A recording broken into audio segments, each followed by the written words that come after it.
आज के लेक्चर में हम आप लोगों को जर्मन भूगोलवेत्ता बर्नहार्ड वारेनियस के बारे में चर्चा करने जा रहा हूं। वो जर्मन भूगोलवेत्ता बर्नहार्ड वारेनियस, जर्मन भूगोलवेत्ता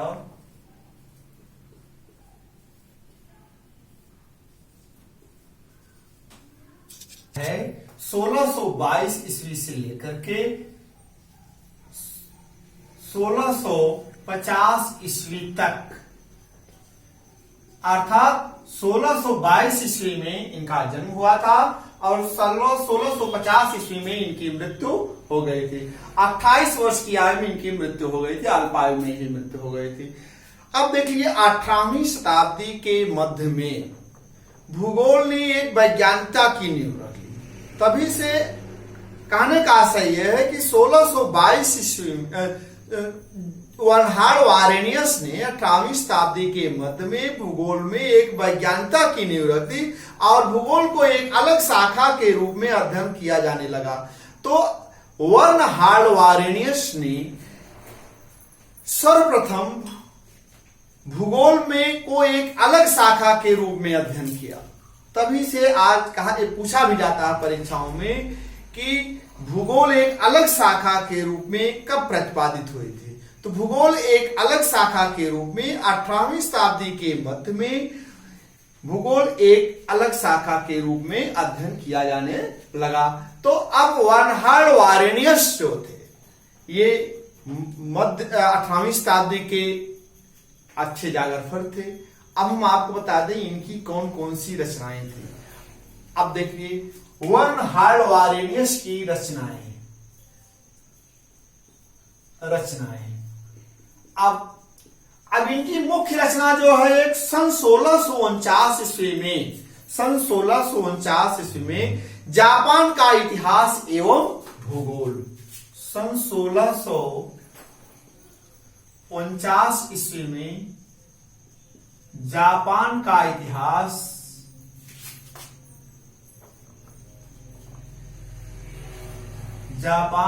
इतिहास एवं भूगोल, यह इनकी पहली पुस्तक थी। अब इनकी दूसरी पुस्तक जो है, इसके बाद कौन सी पुस्तक इन्होंने प्रकाशित किया था? श्याम का भूगोल। श्याम का भूगोल जो है वर्तमान में जिसे हम थाईलैंड देश के नाम से जानते हैं, यह 5 खंडों में प्रकाशित हुआ था। यह अब दूसरी रचना इनकी है श्याम का भूगोल।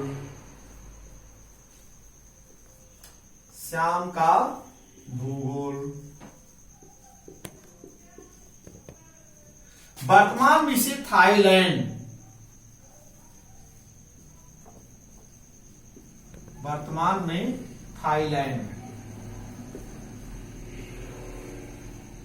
यह ग्रंथ 5 खंडों में प्रकाशित हुआ। कितने खंडों में? 5 खंडों में।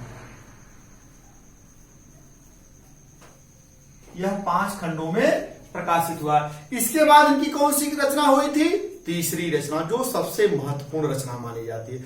सन 1650 ईस्वी में उन्होंने या एक ज्योग्राफिया जनरलिस, जिसे हम सामान्य भूगोल के नाम से जानते हैं, तो सन 1650 ईस्वी में सबसे महत्वपूर्ण पुस्तक है इनकी बर्नहार्ड वारेनियस की। सन 1650 ईस्वी में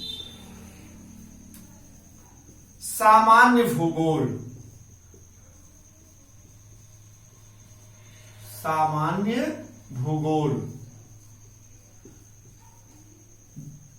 इसको इंग्लिश में ज्योग्राफिया जनरलिस के नाम से जाना जाता है।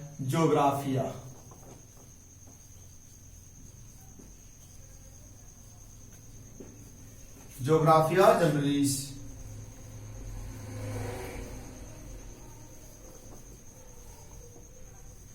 पुस्तक के नाम से जाना जाता है।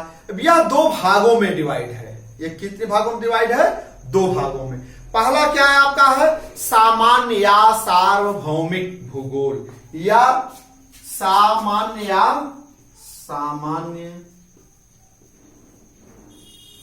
या सार्वभौमिक भूगोल, सार्वभौमिक भूगोल। और इसे भी देख लीजिए, इसके सामान्य या सार्वभौमिक भूगोल या क्रमबद्ध भूगोल कहा जाता है। इसके 3 नाम है, सार्वभौमिक भूगोल या क्रमबद्ध भूगोल, क्रमबद्ध भूगोल के नाम से जाना जाता है। तो ये अब दूसरा इसमें इसके दो अब इसकी इनकी दूसरा भाग क्या है, विशिष्ट भूगोल। विशिष्ट भूगोल को हम विवरण भूगोल या प्रादेशिक भूगोल कहा जा सकता है। अब आप सब बोल लीजिए, विशिष्ट भूगोल को हम क्या कहते हैं, विशिष्ट भूगोल को विवरण भूगोल, विशिष्ट भूगोल को विवरण भूगोल, विवरण भूगोल या प्रादेशिक भूगोल, प्रादेशिक भूगोल के नाम से जाना जाता है। तो इस तरह से देखिएगा, बर्नहार्ड वारेनियस की यह तीसरी पुस्तक का डिवाइडेशन है। अब हम दिखाएंगे जो इन्होंने सन 1650 ईस्वी में ज्योग्राफिया जनरली या सामान्य भूगोल पुस्तक लिखी है। उस पुस्तक में 2 भाग हैं। पहला आपका है सामान्य या सार्वभौमिक भूगोल या क्रमबद्ध भूगोल के नाम से जाना जाता है। दूसरा जो है विशिष्ट भूगोल है, जो जिसे हम विवरण भूगोल या प्रादेशिक भूगोल के नाम से जानते हैं। अब हम देखेंगे सामान्य या सार्वभौमिक भूगोल को कितने भागों में बांटा गया है। अब हम उस पर चर्चा करने जा रहे हैं। अब आप देखिए,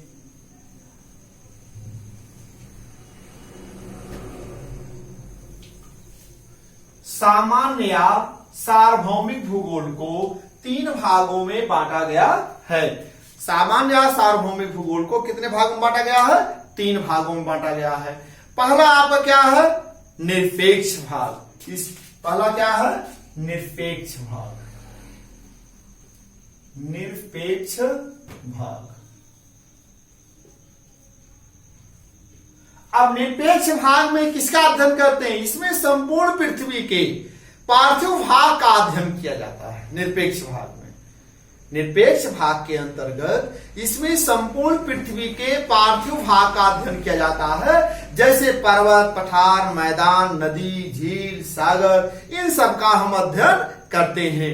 जो निरपेक्ष। दूसरा इनका क्या है, सापेक्ष भाग। दूसरा क्या है, सापेक्ष भाग, सापेक्ष भाग, सापेक्ष भाग। सापेक्ष भाग, इसमें पृथ्वी का अध्ययन हम एक ग्रह के रूप में किया जाता है। इसमें पृथ्वी का अध्ययन एक ग्रह के अध्ययन के रूप में किया जाता है, इसीलिए इसे ग्रहीय भाग भी कहा जाता है। सापेक्ष भाग को ग्रहीय भाग के नाम से भी जाना जाता है। पृथ्वी को का अध्ययन एक ग्रह के रूप में हम अध्ययन करते हैं, इसलिए इसे ग्रहीय भाग के नाम से भी जाना जाता है। तीसरा क्या है, तुलनात्मक भाग। तीसरा क्या है, तुलनात्मक। तीसरा क्या है, तुलनात्मक भाग। अब तुलनात्मक भाग में हम क्या करें, इसमें पृथ्वी का सामान्य वर्णन किया गया है। इसमें पृथ्वी तल पर स्थानों, क्षेत्रों की सापेक्षिक स्थिति का वर्णन किया गया है। कहां पर पर्वत है, कहां पर पठार है, कहां मैदान है, कहां पर सागर और महासागर है, कौन किस स्थान पर है, उसका हम तुलनात्मक अध्ययन करते हैं। अब इस तरह से देख लीजिए कि सामान्य या भूगोल या सार्वभौमिक भूगोल, जिसे क्रमबद्ध भूगोल के नाम से जाना जाता है, इसको इन्होंने 3 भागों में बांटा है। पहला है आपका निरपेक्ष भाग, दूसरा है आपका सापेक्ष भाग, तीसरा आपका है तुलनात्मक भाग। अब हम इनकी दूसरा जो सामान्य भूगोल का, जिसे ज्योग्राफिया जर्नलिस्ट का जो दूसरा भाग है, उसे हम विशिष्ट भूगोल कहते हैं। विशिष्ट भूगोल को हम विवरण भूगोल या प्रादेशिक भूगोल के नाम से भी जानते हैं। इसे भी 3 भागों में बांटा गया है। इसे भी विशिष्ट भूगोल जिसे कहते हैं, विशिष्ट भूगोल। विशिष्ट भूगोल को विवरण भूगोल या प्रादेशिक भूगोल या प्रादेशिक भूगोल के नाम से भी जाना जाता है। इसे 3 भागों में बांटा गया है। पहला कौन सा है, यहां आप देख लीजिए। पहला आपका क्या है, खगोलीय गुणधर्म। क्या है, खगोलीय गुणधर्म। खगोलीय गुणधर्म। आप देख लीजिए खगोलीय गुणधर्म के अंतर्गत क्या क्या अध्ययन हम करते हैं। खगोलीय गुणधर्म इसमें जो है विभिन्न देशों के वायुमंडल जलवायु के वर्णनों का हम सम्मिलित करते हैं या उसका अध्ययन करते हैं। विभिन्न देशों के जलवायु मंडल का हम या जलवायु मंडल का हम उसके वायुमंडल के जलवायु का अध्ययन करते हैं। कहां पर किस प्रकार की जलवायु पाई जाती है, अर्थात उसका हम अध्ययन करते हैं। ये इसको हम क्या कहते हैं, खगोलीय गुणधर्म। दूसरा क्या है आपका, दूसरा आपका जो है पार्थिव गुणधर्म है। क्या है, पार्थिव गुणधर्म। पार्थिव गुणधर्म। अब पार्थिव गुणधर्म के अंतर्गत हम किसका अध्ययन करते हैं, पार्थिव गुणधर्म जो है इसमें हम विभिन्न देशों के उच्चावचों का वर्णन करते हैं। विभिन्न देशों का, पूरे विश्व के जो जितने देश हैं कहीं सब पर भौतिक कंडीशन पाए जाते हैं, तो उसका हम अध्ययन करते हैं। कहीं पर्वत है, पठार है, मैदान है, मरुस्थल है, झील है, इन सब तरह, कहीं कृषि योग्य भूमि है, कहीं अकृषि योग्य भूमि है, इन सब का हम अध्ययन पार्थिव गुणधर्म के अंतर्गत करते हैं। तीसरा आपका क्या है, मानवीय गुणधर्म। मानवीय गुणधर्म। मानवीय गुणधर्म। अब देखिए मानवीय गुणधर्म के अंतर्गत क्या हम अध्ययन करें, इसमें विभिन्न देशों के निवासियों के लक्षणों का वर्णन किया गया है। इसमें रीत रिवाज, खान पान, रहन सहन, मानव की प्रजातियां, इन सब का हम अध्ययन करते हैं, जिसे हम मानवीय गुणधर्म के नाम से जानते हैं। अब आप देखेंगे आगे चल करके वारेनियस को, वारेनियस बर्नहार्ड वारेनियस जो है यह भूगोल में जो है वारेनियस ने सामान्य भूगोल या वारेनियस का सामान्य भूगोल इतना अधिक महत्वपूर्ण था कि इससे प्रभावित होकर स्वयं न्यूटन ने, जो एक विख्यात गणितज्ञ था, इस ग्रंथ को स्टैंडर्ड ग्रंथ मान लिया। स्टैंडर्ड मतलब प्रामाणिक ग्रंथ मान करके। फिर समझ लीजिए वारेनियस का सामान्य भूगोल इतना अधिक महत्वपूर्ण था कि इससे प्रभावित होकर स्वयं न्यूटन ने, जो एक विशाल गणितज्ञ था, इस ग्रंथ को स्टैंडर्ड ग्रंथ मान लिया, प्रामाणिक ग्रंथ मान लिया। कौन सा ग्रंथ माना, प्रामाणिक ग्रंथ मान लिया। प्रामाणिक ग्रंथ। किस प्रामाणिक ग्रंथ, परीक्षाओं पूछा जा सकता है कि प्रामाणिक ग्रंथ किसको माना है न्यूटन ने, सामान्य भूगोल। किसको माना है, सामान्य भूगोल।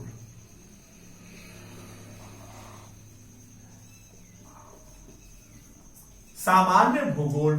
सामान्य भूगोल को न्यूटन ने प्रामाणिक ग्रंथ माना और इसका अंग्रेजी में अनुवाद कराकर, और इसका अंग्रेजी में अनुवाद कराया। अंग्रेजी में अनुवाद कराए तो जर्मन भूगोलवेत्ताओं जैसे कार्ल रिटर वगैरह इसको पढ़े। वारेनियस का यह ग्रंथ जो है यह प्रामाणिक भूगोल था। यह 100 वर्षों तक, एक शताब्दी तक जो है चलता रहा। 100 वर्षों तक एक प्रामाणिक ग्रंथ के रूप में यह माना गया। अब आप यह कहा जा सकता है कि जर्मन भूगोलवेत्ता कार्ल रिटर के पूर्व यह एक प्रामाणिक ग्रंथ था, 100 वर्षों तक माना जाता रहा। अब आगे चल करके देखेंगे अमेरिकन भूगोलवेत्ता Richard Hartshorne. Richard Hartshorne, American भूगोलवेत्ता रिचार्ड हार्टशोल्ड ने अपने ग्रंथ में, अर्थात अमेरिकन भूगोलवेत्ता रिचर्ड हार्टसफोर्ड ने सन 1939 ईस्वी में अपनी पुस्तक नेचर ऑफ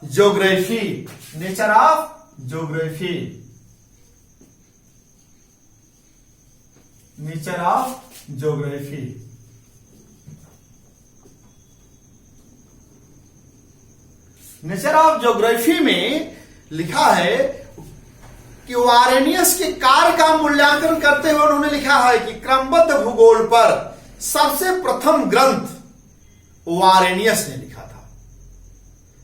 कहने का सही है कि अमेरिकन भूगोलवेत्ता रिचर्ड हार्टसफोर्ड ने अपने ग्रंथ में वारेनियस के कार्य का मूल्यांकन करते हुए लिखा है कि क्रमबद्ध भूगोल पर सबसे प्रथम ग्रंथ मतलब सबसे पहला ग्रंथ जो है वारेनियस ने लिखा था, कि क्रमबद्ध भूगोल पर पहला ग्रंथ लिखने का श्रेय किसको है?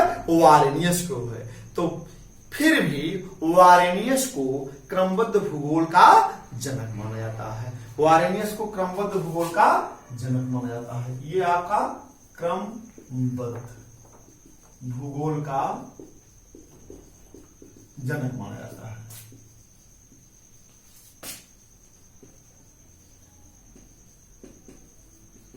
ये आप जान लीजिए, माना जाता है। वारेनियस को क्रमबद्ध भूगोल का जनक माना जाता है। तो इस तरह से देखेंगे। और वारेनियस ने भूगोल में जो है द्वैतवाद का प्रचलन किया। वारेनियस ही, जर्मन भूगोलवेत्ता वारेनियस ही एक पहला विद्वान है जिसमें भूगोल में द्वैतवाद की आधारशिला रखी, अर्थात इसमें प्राकृतिक घटनाओं का और सामाजिक सांस्कृतिक भूदृश्यालियों का भी अध्ययन किया जाता है, अर्थात क्रमबद्ध बनाम प्रादेशिक भूगोल का, या सामान्य बनाम विशिष्ट भूगोल, या क्रमबद्ध भूगोल बनाम विवरण भूगोल, या प्रादेशिक भूगोल के नाम से भी जाना जाता है। अर्थात द्वैतवाद का प्रचलन जो प्रारंभ होता है वह वारेनियस के कार्यकाल से ही प्रारंभ होता है। इसलिए द्वैतवाद का जनक भी किसे कहा जाता है? इसे कहा जाता है वारेनियस को। वारेनियस ने भूगोल में द्वैतवाद शब्द का नामकरण रखा था। तो आज के लेक्चर में हम आपको इतना ही बताना चाहते हैं कि 18वीं शताब्दी के मध्य में भूगोल में वैज्ञानिकता की नींव रखने का श्रेय जो है वह वारेनियस को जाता है। वारेनियस ने सन 1650 ईस्वी में ज्योग्राफिया जनरलिज में सर्वप्रथम वर्णन किया था कि भूगोल एक अलग शाखा के रूप में अध्ययन किया जाएगा और किया जा रहा है।